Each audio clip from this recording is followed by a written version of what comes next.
ഈ പെണ്ണ് ഇവിടെയുള്ള കാമുകനുമായി ചേർന്ന് പല കളികളും കളിച്ചു കഴിഞ്ഞു. കിടപ്പിലായ തൻ്റെ അമ്മായിയമ്മയെ കൊല്ലാൻ അവൾ തുനിയുകയാണ്.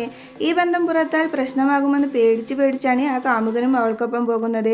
അമ്മയെ കൊന്നാൽ നമുക്ക് ഒരുമിച്ച് ജീവിക്കാമെന്ന് ആ പെണ്ണ് പറയുന്നുണ്ട്. അതിനായി ഒരു അഴുക്ക തുണി എടുത്ത് വെള്ളത്തിൽ മുക്കി അവൾ റൂമിലേക്ക് വരുന്നു. ഒട്ടും ദയയില്ലാതെ ആ തുണി കൊണ്ട് അവൾ രണ്ടു മൂക്കും വായും പൊത്തിപ്പിടിച്ച് ശ്വാസം മുട്ടിക്കുകയാണ്.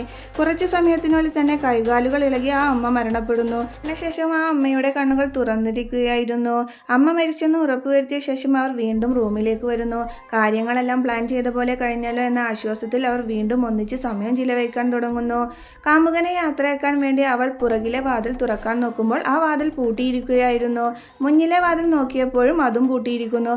പെട്ടെന്ന് തന്നെ രണ്ടുപേരും ഭയന്നുപോയി. ഇത് നിന്റെ അമ്മായിയപ്പൻ ചെയ്തതായിരിക്കുമോ എന്ന് കാമുകൻ ചോദിക്കുമ്പോൾ അദ്ദേഹത്തിന് കണ്ണ് കാണില്ലല്ലോ, പിന്നെ എങ്ങനെ ചെയ്യാനാ എന്ന് അവൾ നിസ്സാരമായി പറയുന്നു. എന്നാൽ ആർക്കും ഒന്നും ചെയ്യാൻ കഴിയില്ലെന്ന് നമ്മൾ വിചാരിക്കുന്ന ചില മനുഷ്യർ ചില സമയങ്ങളിൽ നമ്മുടെ ജീവിതം തന്നെ മാറ്റിമറിച്ചേക്കാം.